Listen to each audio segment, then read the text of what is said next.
Assalamualaikum warahmatullahi wabarakatuh. Bagaimana kabarnya? Semoga semua baik ya.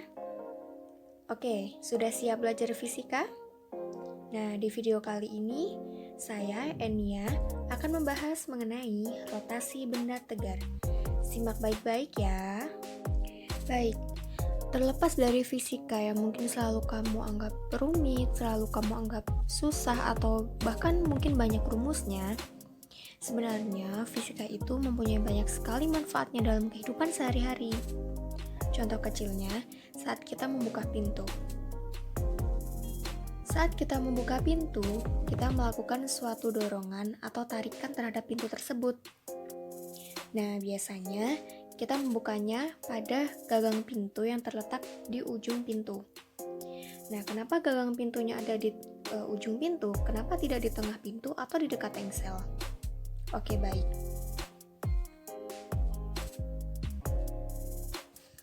Nah, saat kita membuka pintu, maka kita melakukan dorongan atau tarikan yang disebut dengan gaya agar pintu tersebut terbuka.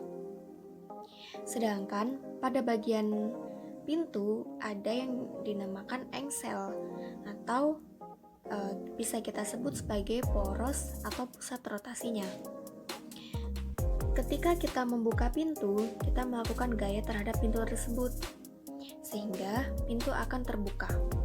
Dapat kita gambarkan pintu, engsel, sampai ke gagang adalah lengan torsi, dan gaya yang kita berikan adalah F, kemudian engselnya merupakan pusat rotasi. Nah, sampai di sini, torsi itu apa sih? Nah, torsi atau momen gaya adalah gaya yang bekerja pada sebuah benda dengan jarak tertentu terhadap titik pusat pada benda tersebut. Lalu, bagaimana menentukan arahnya, ke kiri atau ke kanan? Nah, jadi yang pertama kita lihat dulu porosnya. Porosnya ada di sebelah kiri, kemudian gayanya ada di sebelah kanan. Otomatis gayanya tersebut akan bergerak mendekati ke porosnya. Jadi kita tarik ke porosnya.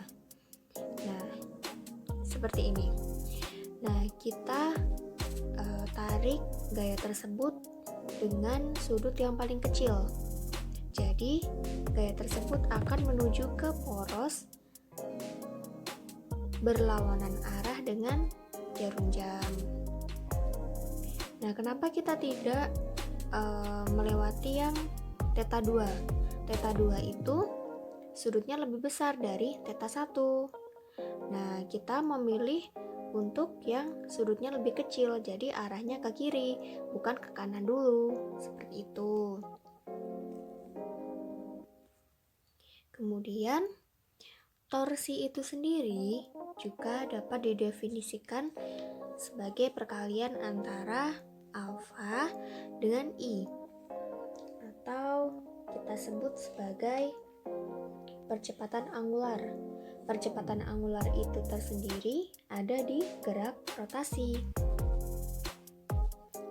Nah, torsi sama dengan percepatan sudut dikalikan momen inersia.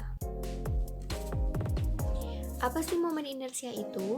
Momen inersia merupakan kemampuan suatu benda untuk mempertahankan kecepatan sudut.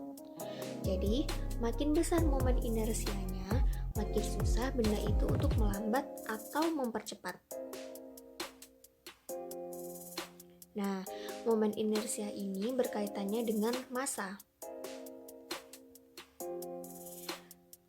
Untuk momen inersia, maka kita berhubungan dengan gerak rotasi. Nah, gerak rotasi sendiri itu ada yang namanya momen inersia tadi. Momen inersia sama dengan massa dikalikan jarak dari gaya ke pusat rotasi, dikuadratkan. Nah, sebelumnya saya ada percobaan. Ketika kita akan menggelindingkan kelereng dengan cincin, kira-kira yang sampai ke bawah duluan yang cincin atau yang kelereng? Oke, sudah tahu jawabannya? Mari kita simak. Nah, kelereng dan cincin itu sama-sama akan menghasilkan energi kinetik. Nah, energi kinetik itu karena adanya usaha. Kemudian, apakah energi kinetik dari gerakan benda tersebut antara kelereng dan cincin itu adalah sama? Nah, untuk energi kinetik pada benda yang berotasi itu adalah setengah inersia dikalikan omega kuadrat. Omega ya, bukan W.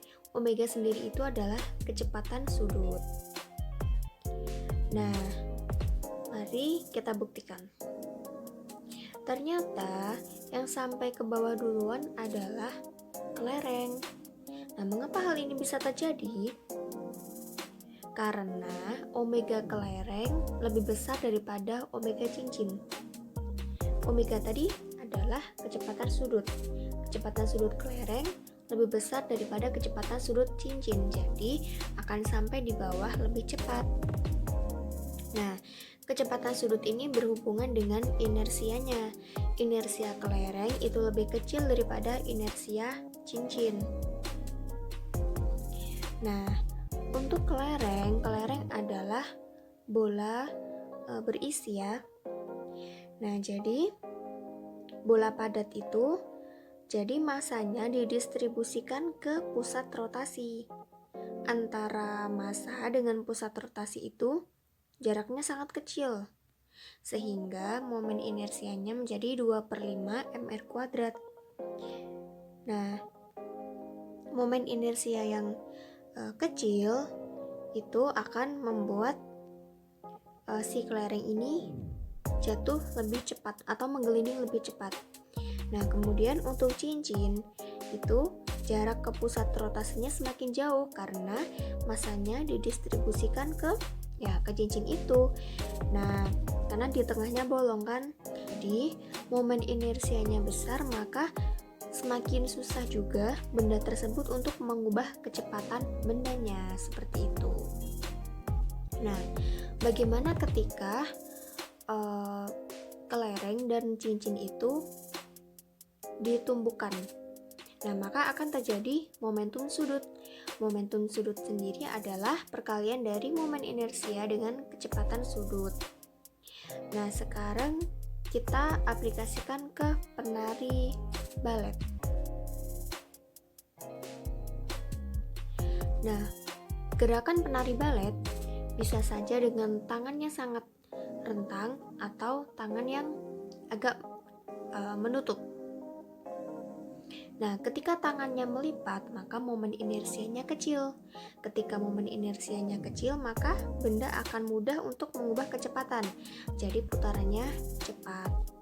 Kemudian, ketika tangan direntangkan, maka momen inersianya besar. Momen inersianya besar karena terdapat jarak antara titik pusat dengan masanya, jadi putarannya jadi lambat.